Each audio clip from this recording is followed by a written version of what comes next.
So what I want to talk about is the action potential. Let's quickly discuss what action potential is. So action potential. Action potential. So the action potential is just a rapid discharge of the membrane. So the membrane that wraps around a particular tissue, it could be muscle or it could be a nerve cell. So within this, there's a resting membrane potential. So the resting membrane potential, that's when the membrane is ready to be discharged. So here are the three players, or the two players. So there's a depolarization,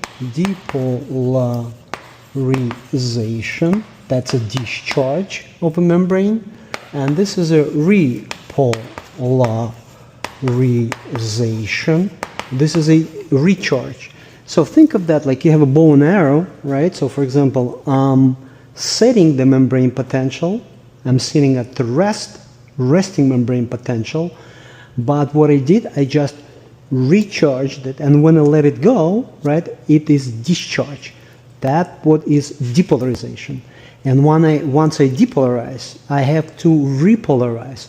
When I'm repolarizing, recharging, I'm resting, I'm setting to the resting membrane potential. So this is discharge, and this is a recharge. But for me to discharge, I have to recharge, right? So the resting, at rest, resting membrane potential. Resting membrane potential. So the resting membrane potential is at minus 70 millivolts. That's a resting membrane potential when it's ready to be discharged, when it's ready to be depolarized. So, and here we bring ions like sodium and potassium. We can also discuss about calcium, but that's later.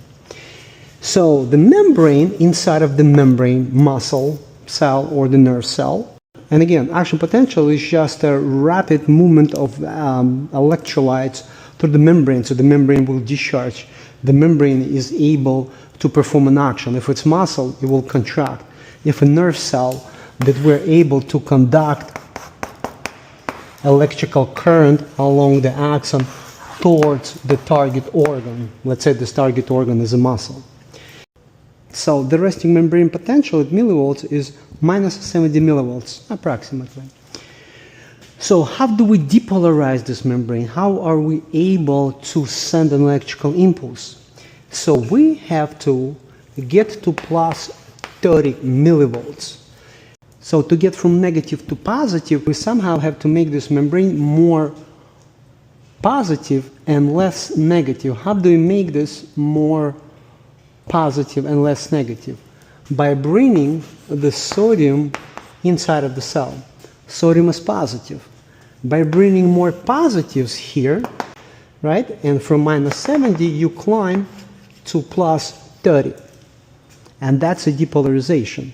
So if I have a scale here, right, that's minus 70 millivolts, this is plus 30, so this is a depolarization. You depolarize, you discharge the membrane, you're sending an electrical impulse through the nerve, to the muscle, and you do the same thing again with the muscle, so the muscle can contract. That's what you do with the discharge, with the depolarization. Now, you need to recharge the membrane. How do you recharge? You need to repolarize, right? So you discharge, now you need to recharge. To recharge, you have to come back to minus 70, but you're plus 30 right now. How do you move from positive to negative again? To move from positive to negative, you have to remove positives, and you will drop back to negatives. For this, we have potassium. The potassium sits inside of the cell, and by removing positives, right, so now you're removing positives from here, by removing positive, now you become more negative or less positive. So now you are going back, and this would be a recharge. You're recharging membrane potential back to minus 70 approximately, right? You're recharging. So that is an action potential. For the membrane to perform its action, you need to discharge to send electrical impulse, and then you need to recharge. Depolarization, repolarization. That's an action potential. This is a concept that is kind of mind-boggling for some.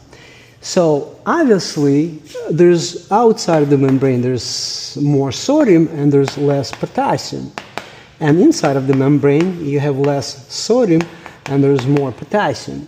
We can also discuss calcium and chloride, but for now, that's what you need to play around with.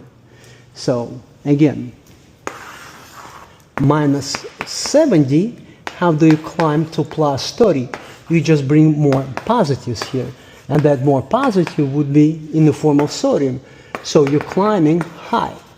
Here, somewhere here, you're depolarizing membrane. Membrane has been depolarized, so you send this electrical current, whatever the message is, whatever the stimulus is, for the muscle to contract. And then you need to reestablish the resting membrane potential, which is minus 70.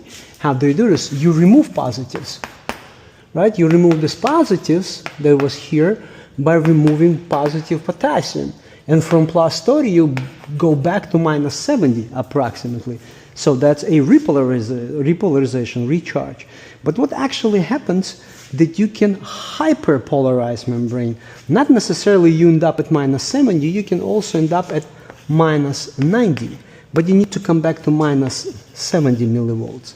So there are some open channels, leaky channels, sodium, potassium that we can discuss later. But first I want you to grasp this concept. If you are more negative and you need to be more positive, you need to bring more positives. If you're going from more positive to negative in a recharge, you need to remove positives, so you go from positive back to negative.